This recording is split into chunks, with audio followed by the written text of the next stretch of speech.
என்னாகமம் 27ஆம் அதிகாரம்.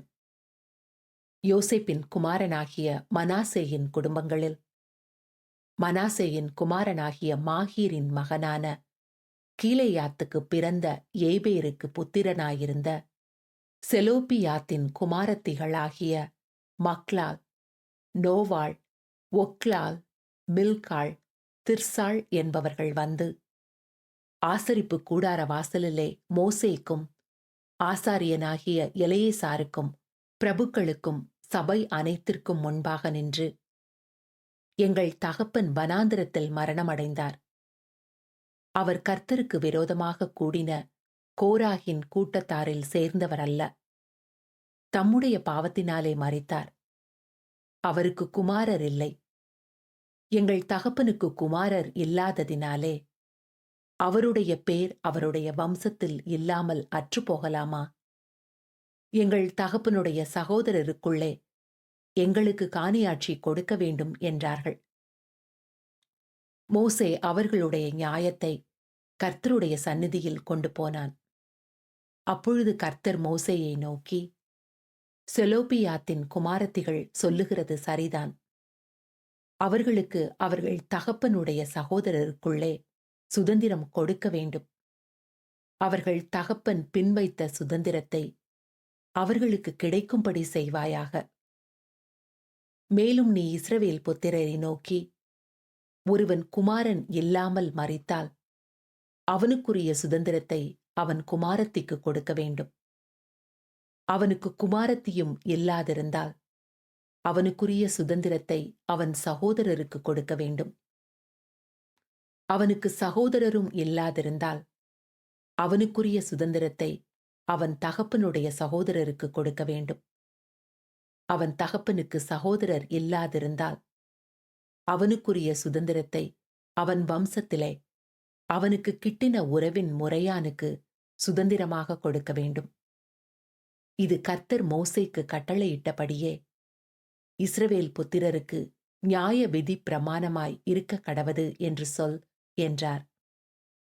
பின்பு கர்த்தர் மோசேயை நோக்கி, நீ இந்த அபாரிம் மலையில் ஏறி நான் இஸ்ரவேல் புத்திரருக்கு கொடுத்த தேசத்தை பார்.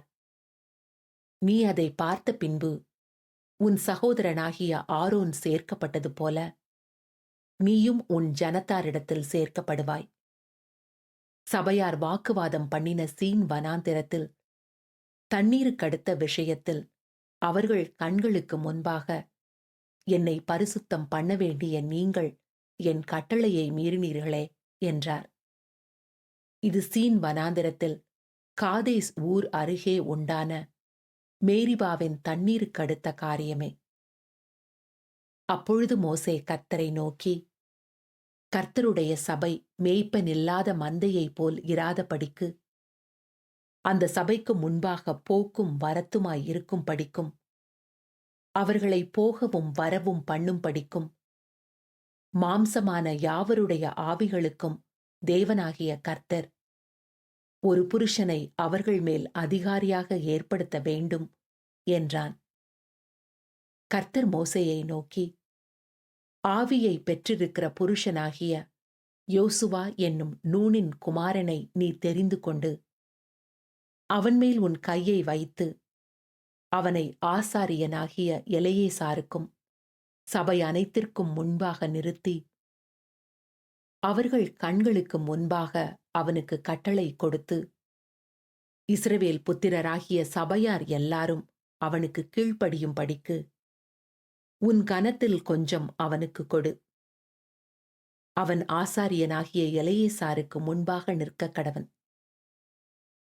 அவனின் நிமித்தம் அந்த ஆசாரியன் கர்த்தருடைய சந்நிதானத்தில் வந்து ஊரிம் என்னும் நியாயத்தினாலே ஆலோசனை கேட்க கடவன்.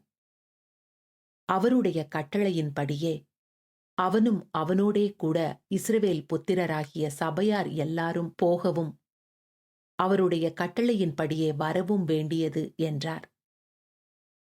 மோசே தனக்கு கட்டளையிட்டபடியே யோசுவாவை அழைத்து கொண்டு போய் அவனை ஆசாரியனாகிய எலெயாசாருக்கும் சபை அனைத்திற்கும் முன்பாக நிறுத்தி அவன்மேல் தன் கைகளை வைத்து கர்த்தர் தனக்கு சொன்னபடியே அவனுக்கு கட்டளை கொடுத்தான்.